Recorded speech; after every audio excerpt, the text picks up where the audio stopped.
It was not until the female driver revealed the truth from 3 years ago that the passengers realized the rule forbidding pregnant women from boarding the bus was a scam, and its real purpose was to avenge the female driver's sister. 3 years ago, the woman's sister was riding her grandfather's bus home when she encountered two robbers along the way. The robbers forced the passengers on the bus to hand over their cash, but no one agreed. At that moment, the sister stepped forward and said there was money on the bus, and that she could give it all to them, hoping they would not hurt the passengers. Just as the sister was taking out the money, the mother-in-law urged her son to push the three of them off the bus. Seeing this, the grandfather angrily cursed the man as a beast. His granddaughter was still pregnant, but the man said that sacrificing one person to save the lives of everyone on the bus was worth it. At this point, the mother-in-law urged her lover to start driving. The grandfather could only watch as his granddaughter was killed by the robbers. Thinking back on what had happened, the female driver scolded them for being cold and selfish, which had led to her sister and the baby in her womb dying. Only then did the mother-in-law realize that the woman had deliberately set the trap to avenge her sister. The others still refused to admit their mistakes, claiming that the sister had simply been unlucky. After hearing this,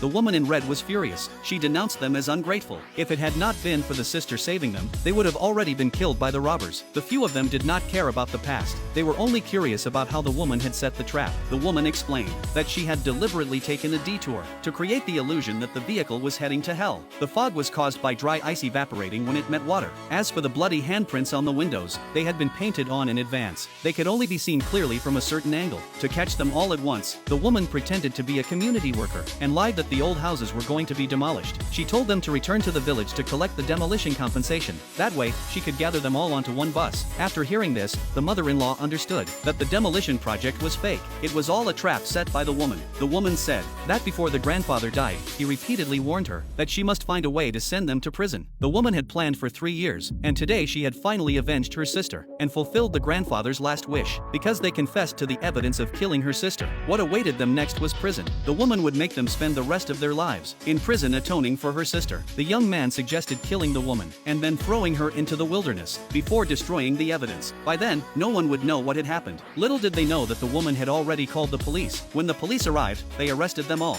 Although the woman had evidence of their crimes, they refused to plead guilty. They said they had been forced by the woman and that everything they had just said was false. They even reported the woman, claiming that she had just forced them to kill 2 pregnant women. In reality, the white-collar worker and the female student had not died. The illusion that they had been dragged away by ghosts had also been arranged by the woman in advance. Now it was too late for them to regret anything. After the police took them away, the man who had been killed woke up. He said that none of it had anything to do with him, but 3 years ago he had been the one who pushed the woman's sister off the bus. In the end, he was also arrested by the police. Watching these killers get what they deserved, the woman finally had her revenge.